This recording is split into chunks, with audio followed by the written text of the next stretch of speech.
Hello friends, स्वागत है आप सभी का अपने यूट्यूब चैनल मंजिल तक पर। दोस्तों, आज की इस वीडियो में हम लोग बात करने वाले हैं दांडी मार्च को लेके। जैसे कि आज आप सभी को पता होगा 12 मार्च है, तो फ्रेंड्स 12 मार्च के दिन ही गांधी जी ने दांडी मार्च प्रारंभ किया था। तो फ्रेंड्स, दांडी मार्च, जिसे नमक मार्च, दांडी सत्याग्रह के रूप में जाना जाता है, जो सन 1930 में महात्मा गांधी के द्वारा अंग्रेज सरकार के नमक के ऊपर कर लगाने के कानून के विरोध किया गया सविनय कानून भंग कार्यक्रम था। ये ऐतिहासिक सत्याग्रह कार्यक्रम गांधी जी समेत 78 लोगों के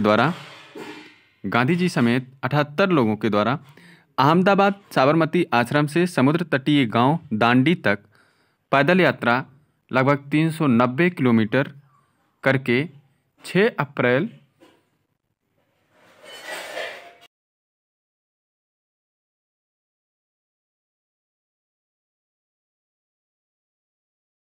भारत में अंग्रेजों के शासनकाल के समय नमक उत्पादन और विक्रय के ऊपर बड़ी मात्रा में कर लगा दिया था और नमक जीवन के लिए जरूरी चीज होने के कारण भारतवासियों को इस कानून से मुक्त करने और अपना अधिकार दिलवाने हेतु इस सविनय अवज्ञा का कार्यक्रम आयोजित किया गया था।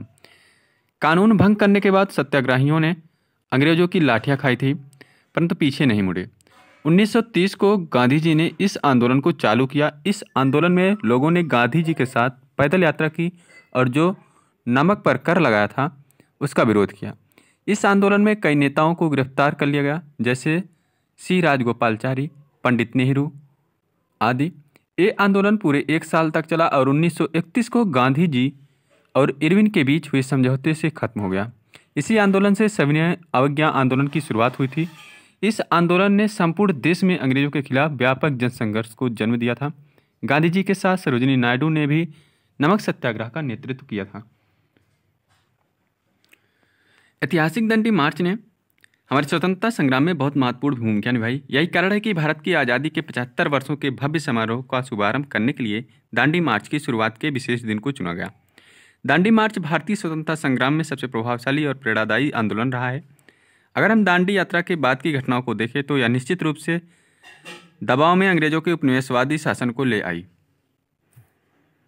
इस आंदोलन के माध्यम से महात्मा गांधी ने एक बार फिर दुनिया को सत्य और अहिंसा की शक्ति का परिचय दिया। भारत में नमक बनाने की परंपरा प्राचीन काल से चली आ रही है। पारंपरिक नमक बनाने का काम किसानों द्वारा किया जाता है, जिन्हें नमक किसान भी कहा जाता था। बिहार और कई अन्य प्रांतों में यह काम एक विशेष समुदाय के लिए छोड़ दिया गया था। धीरे धीरे 2 मार्च 1930 को लॉर्ड इरविन को लिखे एक पत्र में गांधी जी कहते हैं कि राजनीतिक रूप से हमारी स्थिति दासों की तुलना में बेहतर नहीं है, हमारी संस्कृति के जड़ें खोखली हो गई हैं। वह आगे लिखते हैं कि यह पत्र खतरे के रूप में नहीं है, यह एक सत्याग्रही का एक सरल और पवित्र कर्तव्य है, इसलिए मैं इसे एक युवा अंग्रेजी मित्र के माध्यम से भेज रहा हूँ, जो भारतीय दृष्टिकोण का परोपकार है, जिसे अहिंसा में पूरा विश्वास है और जो शायद सर्वशक्तिमान द्वारा केवल इस उद्देश्य के लिए भेजा गया है। उसका नाम रेजिनॉल्ड रेनॉल्ड्स था। यह युवक गांधी जी के साथ आश्रम में रहता था और गांधी जी के दर्शन में विश्वास रखता था।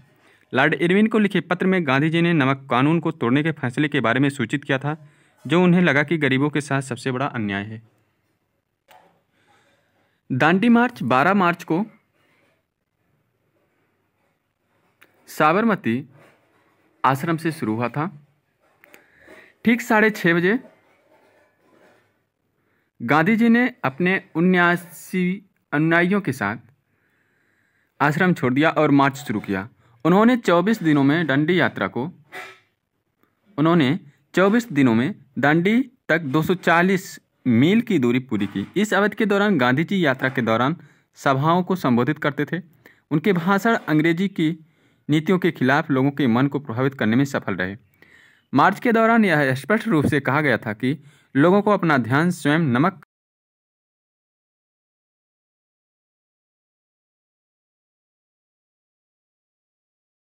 अवज्ञा का सहारा नहीं लिया जाएगा। गांधी जी की अनुमति से सत्याग्रहियों के लिए एक प्रतिज्ञा लिखी गई। इस पत्र की सामग्री में कहा गया, मैं जेल जाने के लिए तैयार हूं और इस आंदोलन के हिस्से के रूप में मुझे जो भी कष्ट और सजा मिलेगी उसे सहन करने में मुझे खुशी होगी। इस तरह के पत्र जो है लिखवा लिया गया था सभी अनुयायियों से।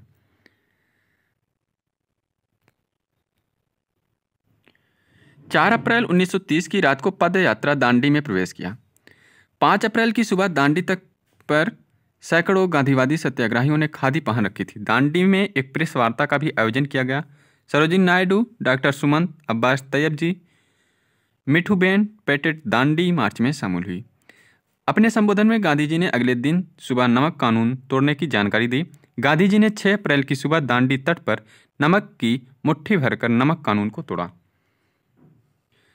गांधी जी ने 6 अप्रैल की सुबह दांडी तट पर नमक की मुट्ठी भरकर नमक कानून को तोड़ा।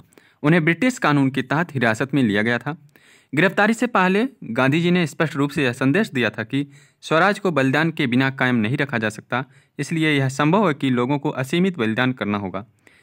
एक सच्चा बलिदान वह है जिसमें एक पक्ष प्रतिशोध का सहारा लिए बिना पीड़ित होता है।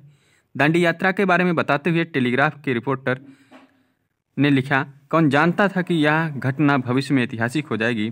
क्या महात्मा की गिरफ्तारी कोई छोटी बात है? यह भारत के स्वतंत्रता संग्राम में सबसे महत्वपूर्ण मोड़ था जो दांडी मार्च के बीच से निकला था। लोग अब समझ गए कि असहयोग केवल एक विचार नहीं है, बल्कि ब्रिटिश शासन के प्रतिशोध के लिए एक सुविचारित योजना है। गांधी जी की दांडी यात्रा के साथ पूरे भारत में राष्ट्रवाद की लहर चल पड़ी। प्रतीकात्मक दांडी यात्रा ने लोगों में स्वतंत्रता के पक्ष में भावना पैदा की। गांधी जी का दांडी मार्च अभी भी मुश्किल समय में सही निर्णय लेने का मार्ग दिखाता है और लोगों को बलिदान के महत्व पर प्रकाश डालता है। ठीक 91 साल पहले इस दिन महात्मा गांधी 78 सत्याग्रहियों के साथ रवाना हुए थे, जो देश के सभी हिस्सों में इस कारण से एकत्रित हुए थे। इनकी उम्र 16 से 61 साल तक थी। गांधी जी के साथ मिलकर उन्होंने दुनिया की अंतरात्मा को हिला रख दिया था। मार्च 12 मार्च से 5 अप्रैल तक टोटल 24 से 25 दिनों तक चला। इन्होंने भौगोलिक क्षेत्रों को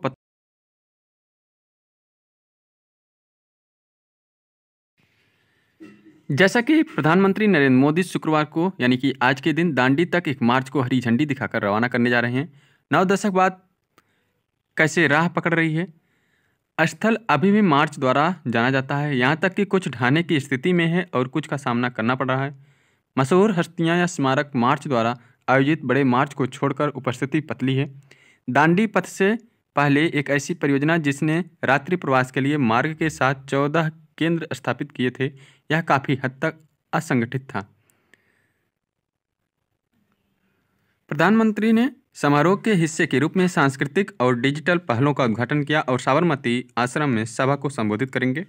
संस्कृति मंत्रालय ने पिछले सप्ताह घोषणा की थी कि महात्मा गांधी के नमक सत्याग्रह की वर्षगांठ के अवसर पर समारोह 12 मार्च से शुरू होगा। यह स्वतंत्रता दिवस 2022 तक 75 सप्ताह भी चिन्हित करता है। मंत्रालय ने कहा कि अहमदाबाद के साबरमती आश्रम से 241 मील की दूरी पर नवसारी में दांडी तक 25 मार्च को 21 मार्च होंगे। ध्यान से देखिएगा। मंत्रालय ने कहा कि अहमदाबाद के साबरमती आश्रम में 241 मील की दूरी पर नवसारी में दांडी तक 25 मार्च को 81 मार्च होंगे। मार्च में विभिन्न लोगों के समूह शामिल होंगे। श्री पटेल ने कहा कि मार्च के 75 किलोमीटर के पहले हिस्से का नेतृत्व करेंगे। हमारे प्रधानमंत्री श्री नरेंद्र मोदी जी कहते हैं कि भारत की यात्रा अब आत्मनिर्भरता और आत्मसम्मान से परिभाषित होगी। हम और अधिक नई सार्थक रहे होंगे। विश्व कैनवास पर हमारी छवि एक योगदानकर्ता की होगी। दुनिया भर में संकट की इस घड़ी में हमने विभिन्न देशों में दवाएं या टीके वितरित किए हैं। इससे पता चलता है कि वसुधैव कुटुंबकम में हमारी पुरानी मान्यता अभी भी जीवित है। हम श्रम और शौचालय की भाषा बोलना चाहते हैं ताकि हमारी आने वाली पीढ़ियों को ताकत मिले। प्रधानमंत्री ने कहा, जब देश स्वतंत्रता के शताब्दी 100वें वर्ष का जश्न मनाता है तो हमारी उपलब्धियां और सांस्कृतिक गौरव को दुनिया के सामने एक महत्वपूर्ण उदाहरण होना चाहिए। ओके फ्रेंड्स, आज के लिए बस इतना ही। मिलते हैं नेक्स्ट वीडियो में, तब तक के लिए बाय, टेक केयर। और हाँ, अगर अभी तक आप लोगों ने मेरे चैनल को सब्सक्राइब नहीं किया तो प्लीज़ चैनल को सब्सक्राइब करके बेल आइकन को जरूर प्रेस कर लीजिएगा, जिससे कि आने वाले वीडियोज़ की नोटिफिकेशन सबसे पहले आप सभी को मिल सके। Okay, thanks for watching, bye, take care.